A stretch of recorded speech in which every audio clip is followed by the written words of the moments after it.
even get started and boom, forward air.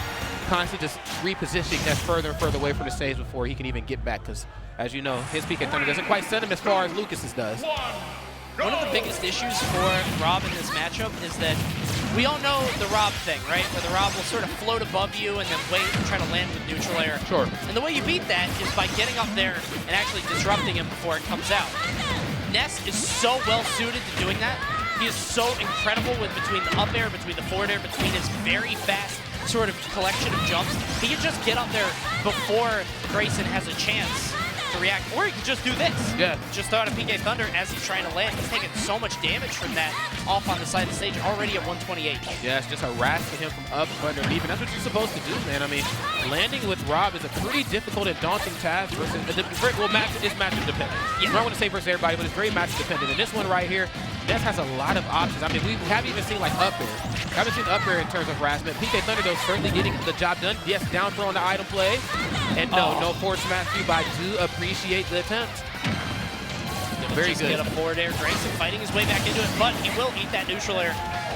He's showing great signs here. I mean, earlier we saw him down tilting Gackt over and over and over near the side and not letting himself get grabbed. Eventually, he is going to land that up air, looking very strong despite a weak start.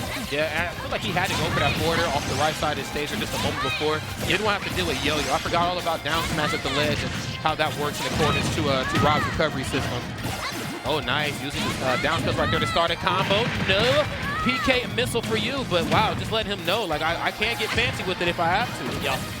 Barely getting away from that PK Thunder 2. Look at this aggression, just so many hitboxes all at once. There's the top. I was wondering where it landed.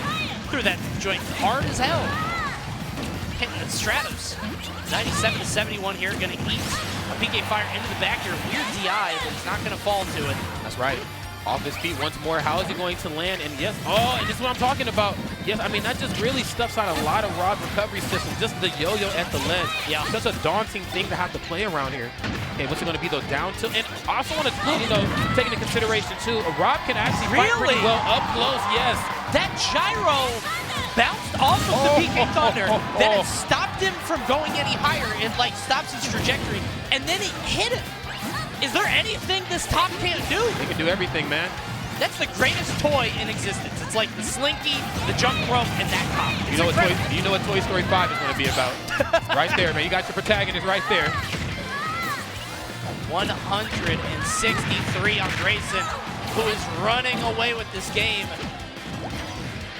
Such an unconventional way to take that stock, too. That gyro play just, I don't even know. It just looked unfortunate. Yes, 176 and counting. Using the PK Fire, just kind of slowing the match down and just taking a page out of his book when the match first started. Nothing wrong with slowing your roll and just keeping calm, cool, and collected right here. It's very easy to feel overwhelmed versus Rob because things like this, immaculate DI to that situation. But the double down tilt for his troubles. Got the double dip right there. Beautiful gyro play. He throws it down. It is gone. Yeah, and I don't know how Gackt, he got a little too cheeky there. I think so, too. With that magnet. Just a little bit too cute. I think so, too. Everything turned around in that second stock. I know that's easy to say because, like, of course it did because he went up because he got the second stock first. But it felt noticeably different. It's like in a MMA or a boxing match where you just take one big blow on the chin. It doesn't knock you out, but like you're wobbly for the rest of the match. It looked like that's what happened to Gackt there. Sometimes there's just that one exchange that really makes you reconsider life. I've been in a couple fights in my day, and I'm like, dang, that punch really just was like, maybe I don't really feel like fighting. How did I get here? Yeah, how did I get here? It's like, yo. I should be nice. Yeah, we should. Yo, you want to just go grab like a bite, bro? Like, we don't even need to, bro. Like, first of all, I'm Rod. Nice to meet you. Let's start there. You know what I'm saying? Let's start there first.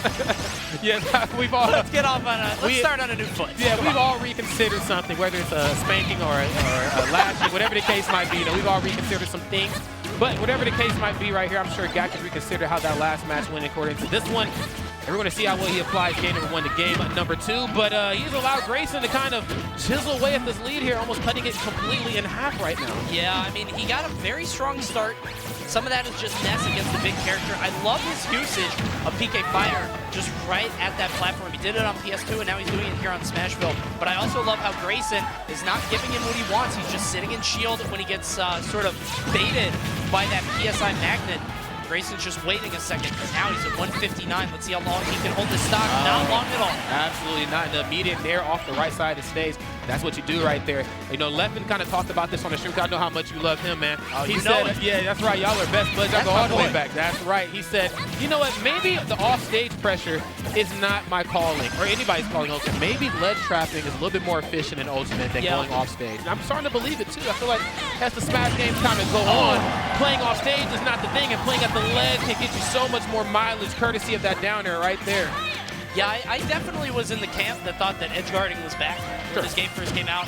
Played Inkling, loved her. I thought, you know, this was the time. But as the game has gone on, I definitely think we are sort of back to how it was in Ultimate in Smash 4 with the ledge trapping, being able to cover options.